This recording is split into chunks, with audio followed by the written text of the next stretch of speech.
Hello guys, আমি Titli. Welcome back to my channel. আমি আবার চলে এসেছি। আজকে দেখাবো আমি আমার মাসির বাড়িতে এসে কী করেছি।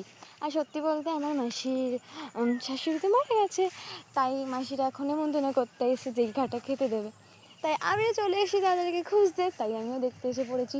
এত সুন্দর জায়গাটা, আমার মাসির বাড়ির ভিউটা এতটা সুন্দর, আমার বলতে এত ভালো লাগছে। জায়গাটা খুব সুন্দর, চলো দেখে নিই।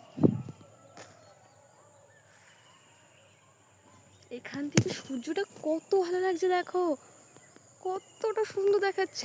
আর এখানে ধান গাছগুলো দেখো, পুরো জায়গাটা সবুজই সবুজ। এদিক দিয়ে কত আম গাছ দেখা যাচ্ছে গাইস, কত আম গাছ গাইস, এখানে কত আম গাছ দেখা যাচ্ছে।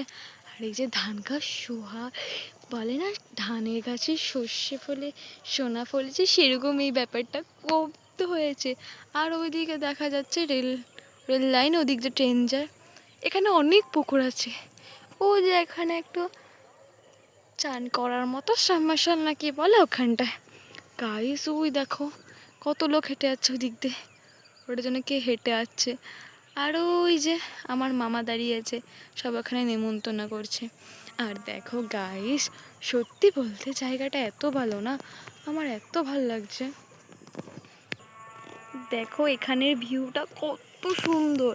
এখানে একটা চলো ধান তোলা যাক, সুন্দর দেখে ধান তুলি।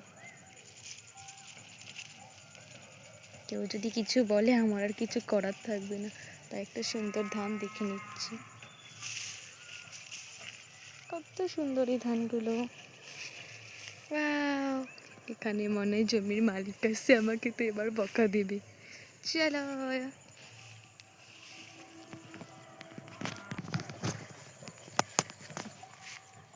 চলো গাইজ, আবার দেখাই আমি কী করছি। চলো এবার মাসিদের কাছে যাওয়া যাক।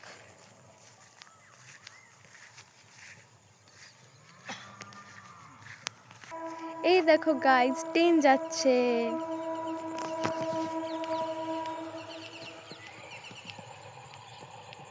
দেখো গাইজ, ট্রেন যাচ্ছে এখন।